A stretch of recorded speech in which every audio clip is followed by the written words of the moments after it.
All right, Elliot, let's get into it. Prayer, the bridge between the mortal and divine. But here's the thing, a lot of people say they pray and feel like nothing happens. What's going on there? Yeah, Eric, you just nailed it. That's a frustration so many experience. It's like trying to call someone on a disconnected line, right? And honestly, many times that disconnection comes down to the concept of praying amiss. Praying amiss, okay, but what does that actually mean? Is it about asking for the wrong things? Kind of. But let's unpack it deeper. James 4:23 gives us an insight here. It says, "You ask and do not receive, because you ask amiss, that you may spend it on your pleasures." So, it's not just about what you're asking for. It's also about the heart posture. If the focus is selfish or disconnected from God's principles, it's like trying to light a wet match. That resonates because it connects prayer to purpose, right? Not just communicating, but aligning with divine principles. Exactly. Let's look at Matthew 6, where Jesus lays down the foundation for prayer. It's not just a set of nifty lines to recite. It's a model. Our Father who art in heaven, hallowed be thy name. It begins. From the start, it's focused on reverence, on placing God at the forefront. Which leads into that deeper structure. Give us a breakdown. What are the key elements people might be missing? Oh, absolutely.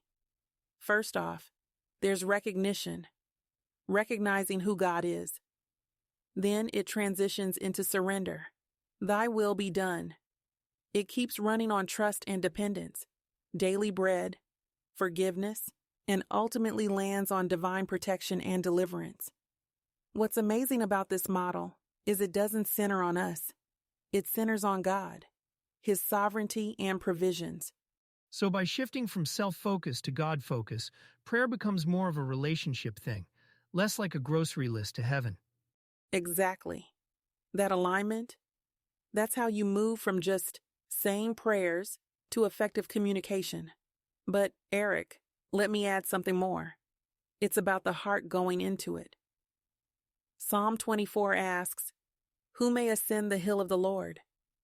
He that has clean hands and a pure heart." Purity, forgiveness, humility too. It's all tied together. Right.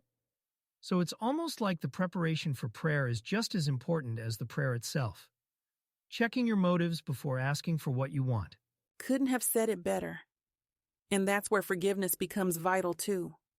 Holding a grudge, it blocks that connection. 1 Samuel tells this beautiful story of Hannah.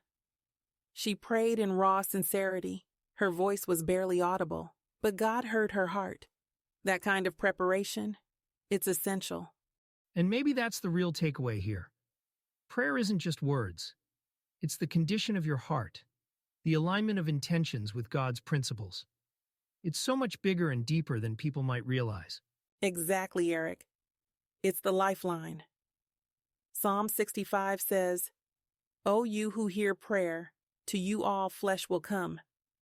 God hears, but we've got to approach Him the right way, heart and all. Let me tell you, when you get that foundation right, things start to line up in ways you've never imagined. So, Elliot, building on everything we've discussed about aligning the heart and intentions, let's dive into another perspective. Prayer not just as connection, but as a weapon in spiritual warfare. Is that really how we should think about it? A weapon? Oh, absolutely, Eric. Prayer is not just some passive comfort activity. It's active, deliberate, and potent. Imagine this. It's how we fight battles unseen. Luke 18:1 says, "Men ought always to pray and not to faint," right? It's like Jesus was shouting, "This is your lifeline. Don't let go of it." I love that. And then there's 1 Thessalonians 5:17.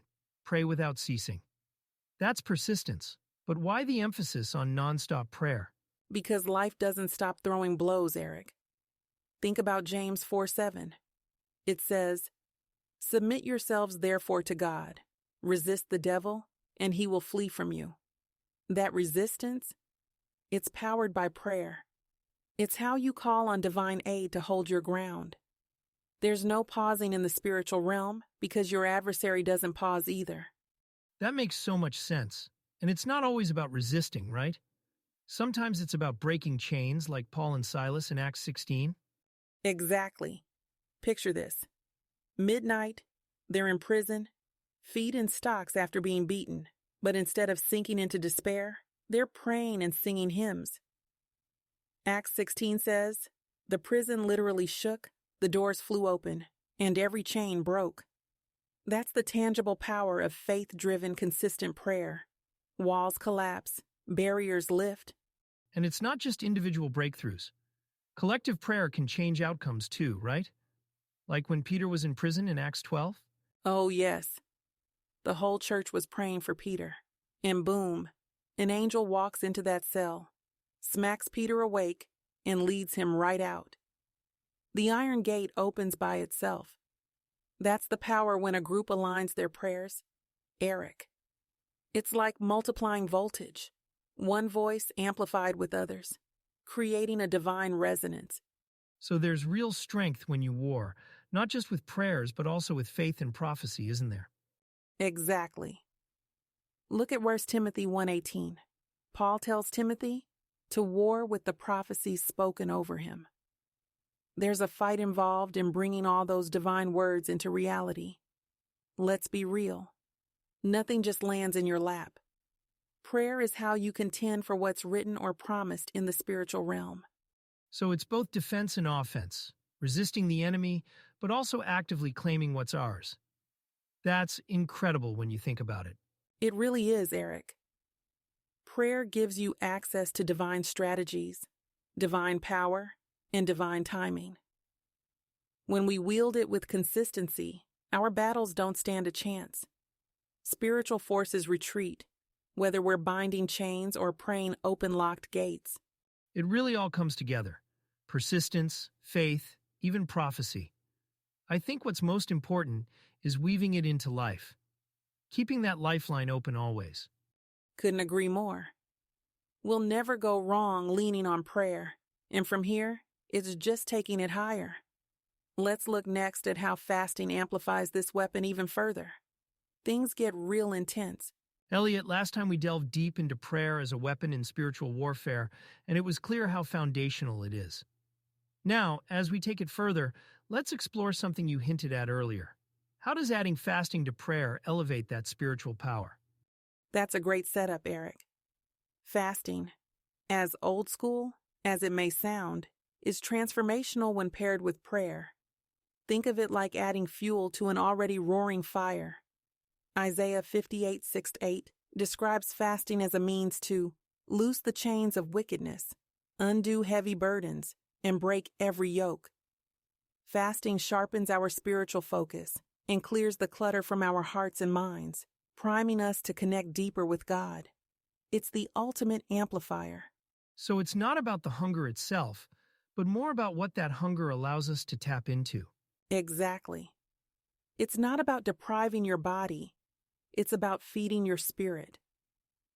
When Jesus told his disciples in Matthew 17:21, "This kind does not go out except by prayer and fasting," he wasn't just sharing a strategy, he was revealing a principle.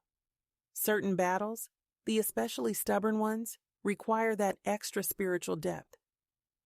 Fasting focuses our faith and amplifies our prayers for overcoming those mountains, literally and figuratively. And the added clarity, the ability to see and hear God, seems to be a huge component of that. Even when paired with praying in the Spirit, right?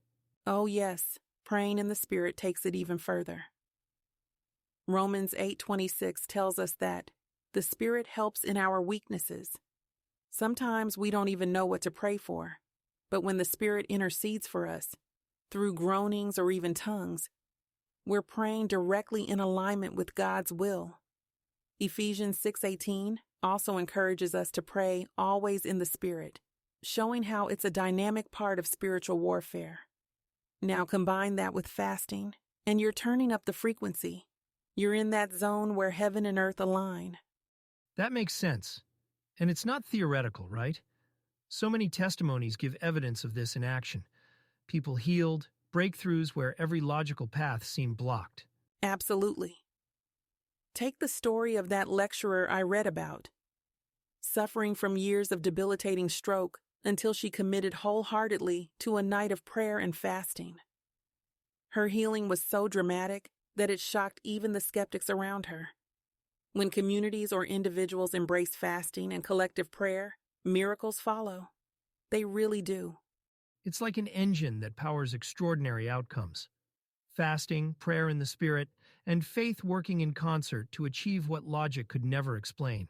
That's it, Eric.